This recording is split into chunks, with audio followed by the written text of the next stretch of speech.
Good morning, musicians, and welcome to a rather, what's it, kind of a overcast day here in the UK. I'm just looking through the boudoir window there.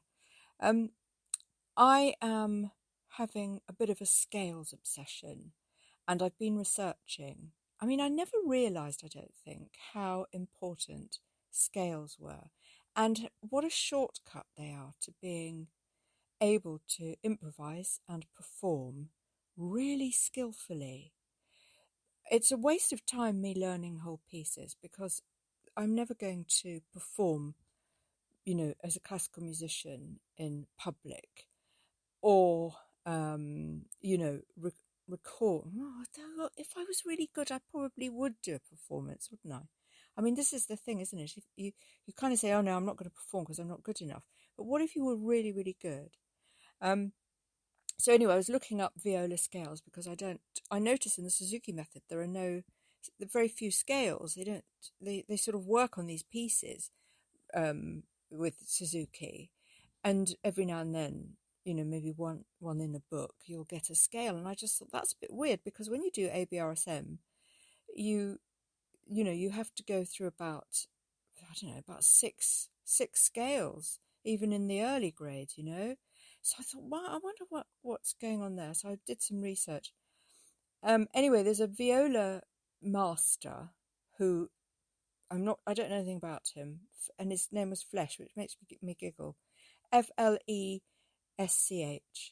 and he comprised a book many moons ago, and it has all these scales and arpeggios in these exercises. I mean, it's a fat old book. It really is. So I've downloaded it. I downloaded a PDF.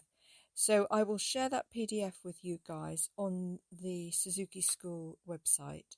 It's available everywhere. I mean, you can get it on the Internet Archive. You can download it.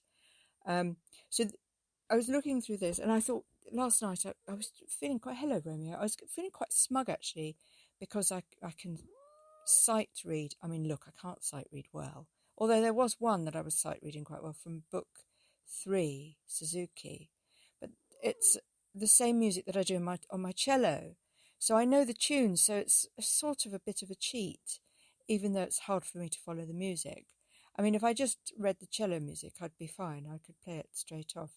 So, I was thinking about this, and I was thinking, why am I, spending hours and hours? I mean, I spent about 6 hours one day last week on one piece of music, and I thought, is that the best way to manage my time, especially seeing as I've got a school to run and I want to film today. I'm going to film today 3 music lessons: piano, viola and cello.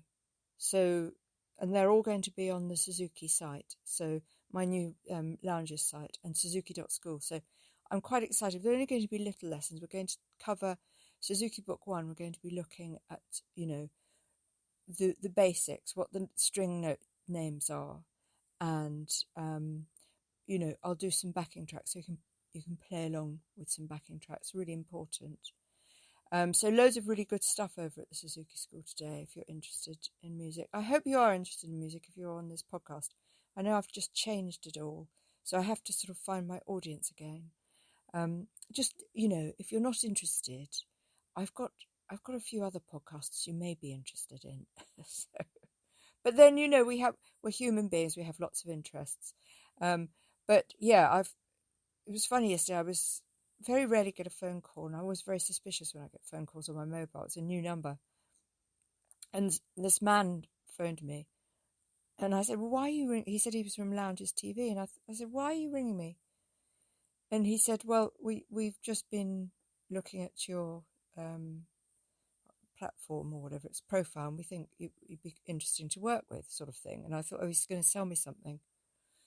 Anyway, by the end of the phone call, he said, oh, well, you seem to know what you're doing. Of course I do. But it's not total rocket science working with lounges. If you've worked with YouTube before, you'll be able to work with lounges.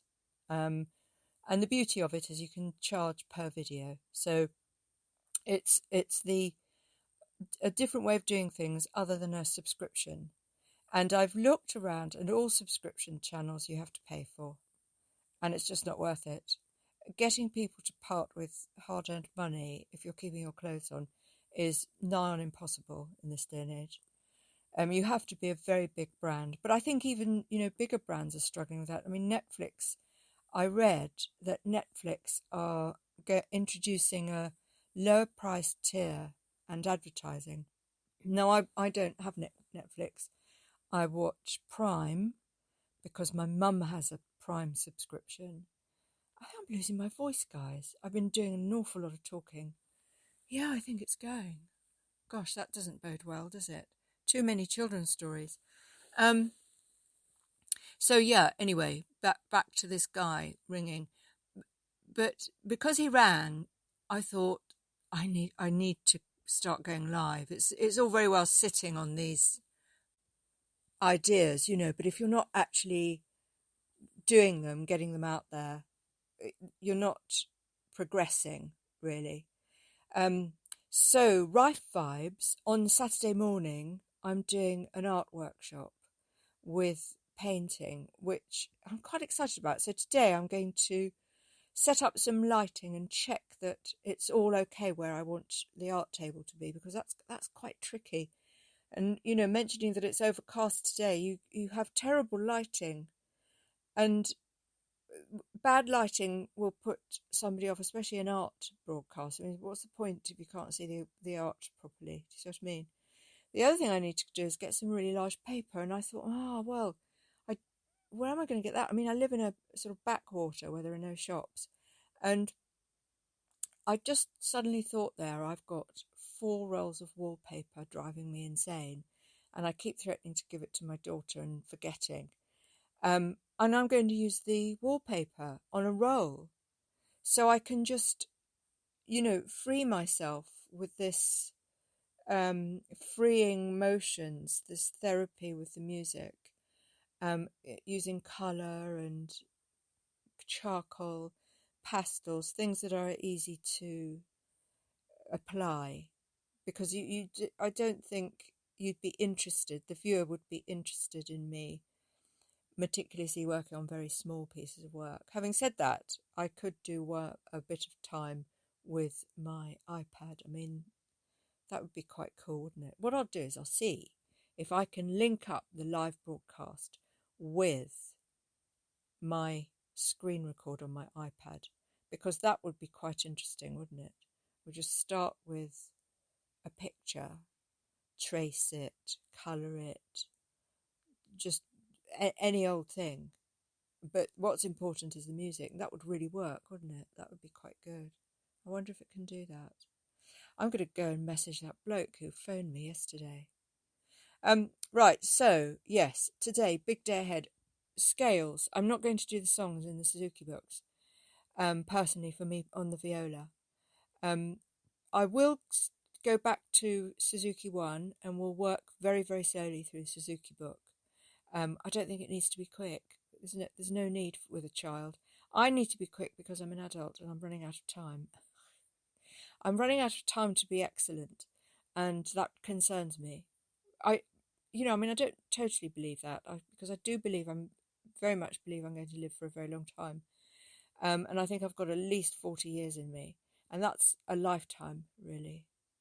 And obviously I've got a big head start with the music. There are a lot of things I already know.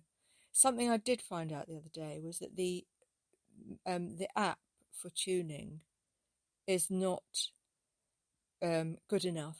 You have to rely on your ear, because the apps use piano tuning, so they use it's the distances, the resonances aren't quite right. When you're a string player, a B flat is slightly different to a C sharp, to an A sharp.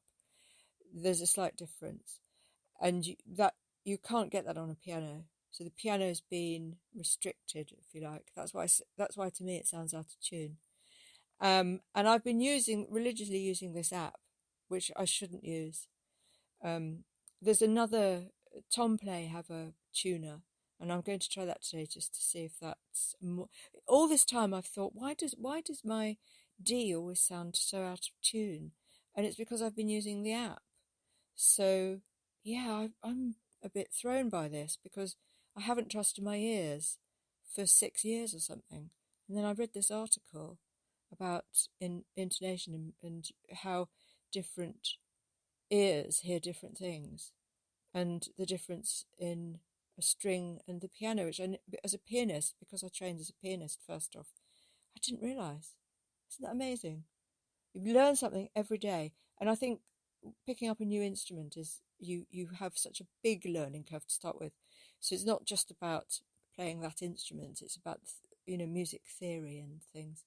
So yeah, we will do scales practice, but what I'm going to do is try and make scales fun. I know it's really hard because I love practicing scales. I just go in a zone when I'm practicing them, but I don't think it's good to watch. I think you need to be doing it. But I do perfectly understand why it's difficult for some people to just focus for an hour. I'm going to be doing an hour on each instrument today. I think if you're a bit OCD, it's quite all right to do that. You sort of obsessive behaviour. But if you're just a run of the mill ordinary person who likes, especially in this day and age where we're so used to overstimulation, lots of visual changes in front of us, and when you get used to that, it's difficult, I think, to focus on, for example, two notes. You're trying to get from D to E, or D to D sharp. You're trying to make that, because when you play the scale, what you mustn't do is just play it badly and then play it badly again.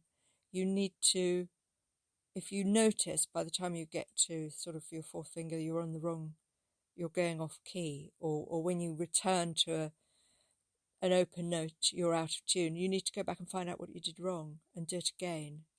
Otherwise, you just teach your brain to be bad. And the other thing is to always work with a drone. Or what I'm going to do is we're going to work with pieces of music. So I can do this on lounges. It's really good. I can have a pop song or the Eagles, or Hallelujah, Leonard Cohen, for example, and we can practice our scale over the top.